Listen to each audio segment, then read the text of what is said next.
Hey there, everybody! It's that time again. No, not adventure time. It's time for college algebra, and I'm Gregory Carlson, and we're on section 2.5, which is going to be talking about the equations of lines. So, this is a very important section. Hopefully, you know some of this already. There's a lot to memorize here, so we'll go through what you need to memorize so that you can be successful in your math classes. So, first, when you have an equation, there's four types of slope it can have. It either can have a positive slope, a negative slope, a slope of 0, or an undefined slope. So we're always going to be looking at this as we move from left to right. So an example of a line that has a positive slope is a line that is increasing as we move from left to right. So as time is moving on, our line is increasing in value, moving up. Negative slope, as you can imagine, is the reverse of that. A negative slope is a line that's falling as we move from left to right. What do you think? You can kind of also think of it as like a hill, like you're walking up a hill or down a hill. So in that case, what would a slope of 0 be, do you think? What would a slope of 0 be? Well, a slope of 0 means we're not going up or down. We're just flat, like the floor or like my desk. So a slope of 0 would actually look like this. It's just a flat line that's not moving up or down. So that's how you should know what a slope of 0 would be. An undefined slope, finally, a slope that is not defined, is a vertical slope or a vertical line. And I like to think of that as like you don't want to fall off a cliff. Falling off a cliff is bad, so we say that a vertical slope, a completely vertical slope, is undefined. Part of the reason for that is because when we're moving vertically, it means that an infinitely small amount of time has passed, and yet we've increased or decreased some amount in that infinitely small amount of time. And so because that doesn't make sense, we just choose to say that it's undefined. There's three types of ways of writing an equation of a line. You should be familiar with this first one. It's the slope-intercept form, which is y equals mx plus b. So all four of these slopes you need to memorize. So we'll put a star by them. And you do need to memorize these three forms of writing an equation. So the first one is y equals mx plus b. M is the slope of our line. And 0 comma b is the y-intercept, because that's a point. So every time x goes up by 1, our line will go up or down, m, an amount equal to m. It'll go up if it's positive or down if m is negative. B, or rather 0 comma b, is the y-intercept, and that means that's where the line is going to cross the y-axis.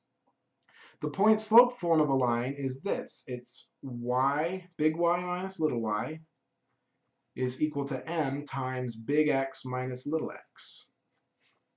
And so the way that works is if I have a point, x1, y1,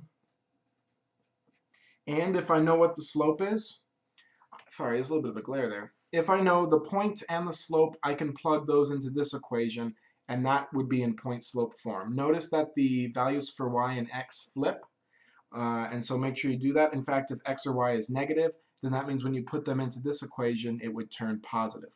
A lot of problems are going to be, we're going to put in a point and a slope into this form, and then move stuff around, solve for y to get it into this form.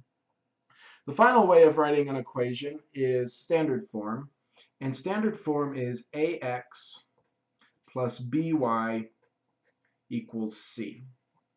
And so this is standard form. It's standard form because all of the x and y's are on the one side of the equation together. A should be positive if possible, and if possible, all of these should be integer numbers. So in other words, we need to get rid of any fractions or decimals if we can. So those are the three types of problems there are. There's two more bits of knowledge that you need to memorize. The first one is two parallel lines are going to have the same slope.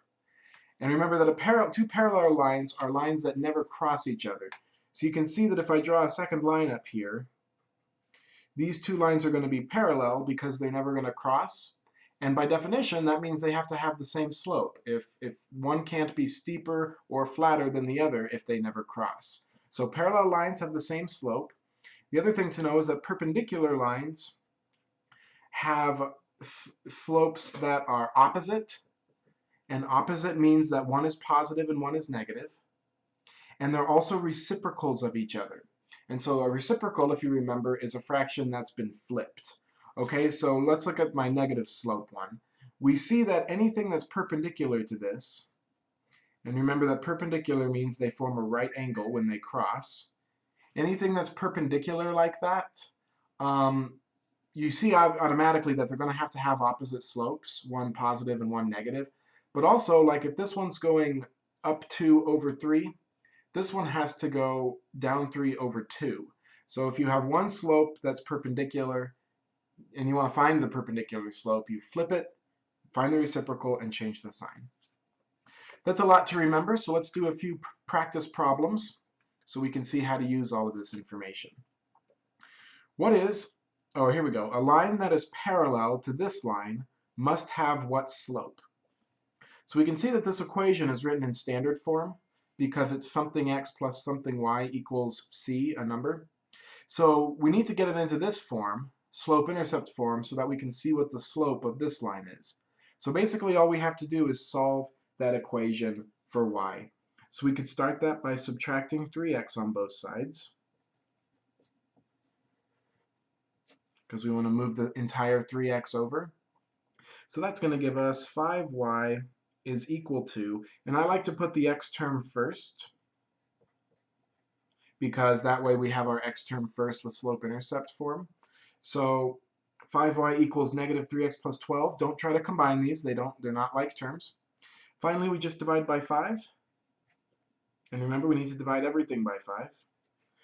So the slope-intercept version of this equation is y is equal to negative 3x over 5, or you could just put the x off to the side, plus 12 over 5.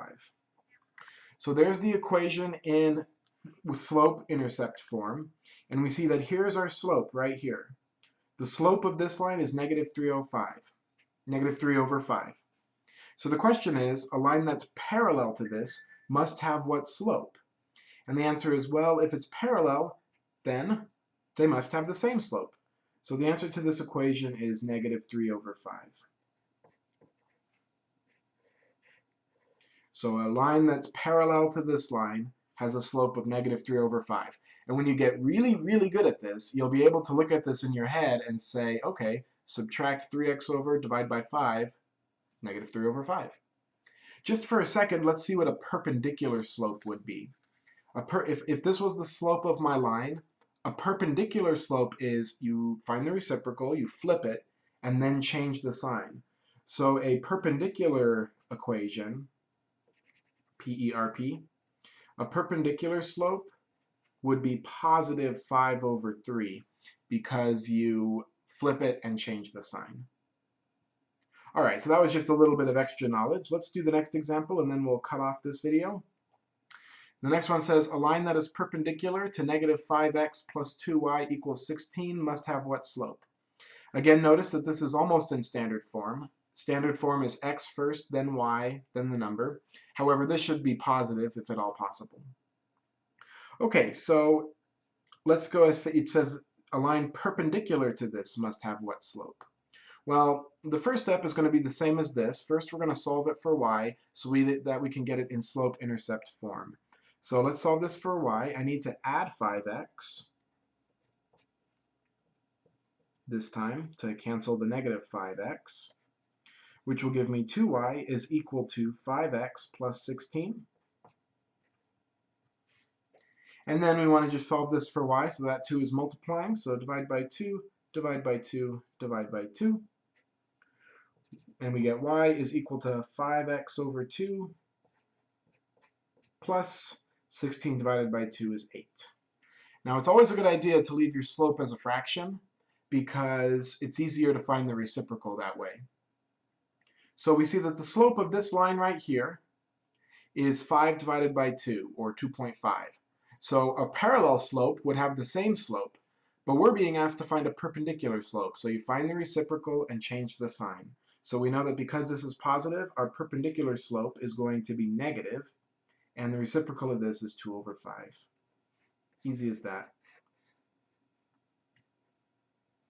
So if the line has a slope of 5 over 2, a perpendicular slope would be negative 2 over 5. So that's how you bring all of this knowledge together. In the next video, we'll do these next 4 examples. So we will see you there.